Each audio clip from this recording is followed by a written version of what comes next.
एक बुजुर्ग औरत मर गई। यमराज लेने आए। औरत ने यमराज से पूछा, आप मुझे स्वर्ग ले जाएंगे या नर्क? यमराज बोले, दोनों में से कहीं नहीं। तुमने इस जन्म में बहुत ही अच्छे कर्म किए हैं, इसलिए मैं तुम्हें सीधे प्रभु के धाम ले जा रहा हूं। बुजुर्ग औरत खुश हो गई, बोली, धन्यवाद, पर मेरी आपसे एक विनती है।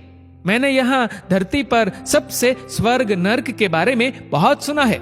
मैं एक बार इन दोनों जगहों को देखना चाहती हूँ। यमराज बोले, तुम्हारे कर्म अच्छे हैं, इसलिए मैं तुम्हारी ये इच्छा पूरी करता हूँ। चलो हम स्वर्ग और नर्क के रास्ते से होते हुए प्रभु के धाम चलेंगे। दोनों चल पड़े। सबसे पहले नर्क आया। नर्क में बुजुर्ग औरत ने जोर जोर से लोगों के रोने की आवाज सुनी। वहां नर्क में सभी लोग दुबले पतले और बीमार दिखाई दे रहे थे।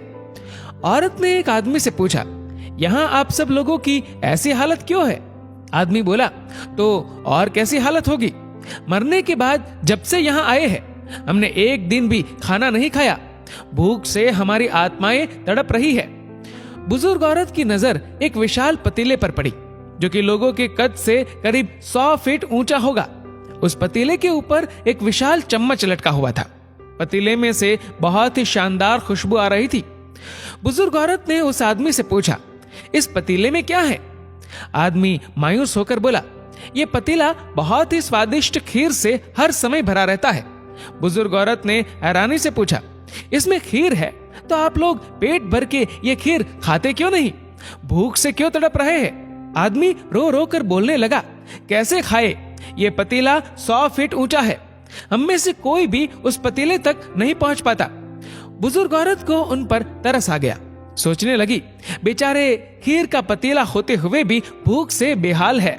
शायद ईश्वर ने इन्हें यही दंड दिया होगा। अब यमराज बुजुर्ग औरत से बोले, चलो हमें देर हो रही है। दोनों चल पड़े। कुछ दूर चलने पर स्वर्ग आया। वहां पर बुजुर्ग औरत को सबकी हंसने व खिलखिलाने की आवाजें सुनाई दी। सब लोग बहुत खुश दिखाई दे रहे थे। उनको खुश देखकर बुजुर्ग औरत भी बहुत खुश हो गई। पर वहां स्वर्ग में भी बुजुर्ग औरत की नजर वैसे ही 100 फीट ऊंचे पतीले पर पड़ी जैसा नर्क में था। उसके ऊपर भी वैसा ही चम्मच लटका हुआ था। बुजुर्ग औरत ने वहां लोगों से पूछा, इस पतीले में क्या है? स्वर्ग के लोग बोले कि इसमें बहुत टेस्टी खीर है। बुजुर्ग औरत हैरान हो गई। उनसे बोली, पर यह पतीला तो 100 फीट ऊंचा है। आप लोग तो इस तक पहुंच ही नहीं पाते होंगे। उस हिसाब से तो आप लोगों को खाना मिलता ही नहीं होगा। आप लोग भूख से बेहाल होंगे। पर मुझे तो आप सभी इतने खुश लग रहे हो, ऐसे कैसे? उनमें से एक व्यक्ति बोला, हम सब लोग तो इस पतीले में से पेट भर के खीर खाते हैं। औरत बोली, पर कैसे? पतीला तो बहुत ऊंचा है। व्यक्ति फिर बोला, तो क्या हो गया? पतीला ऊंचा है तो यहाँ पर कितने सारे पेड़ हैं। हमने इन पेड़ों की लकड़ी ली, उसको काटा और एक विशाल सीढ़ी का निर्माण किया। उस लकड़ी की सीढ़ी के सहारे हम पतीले तक पहुंचते हैं और सब मिलकर खीर का आनंद लेते हैं। बुजुर्ग औरत यमराज की तरफ देखने लगी। यमराज मुस्कुराए और बोले, ईश्वर ने स्वर्ग और नर्क मनुष्यों के हाथ में ही सौंप रखा है।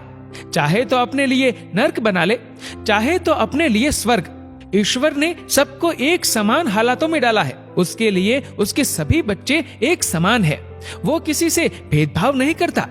वहां नर्क में भी पेड़ पौधे सब थे, पर वो लोग खुद ही आलसी है। उन्हें खीर हाथ में चाहिए।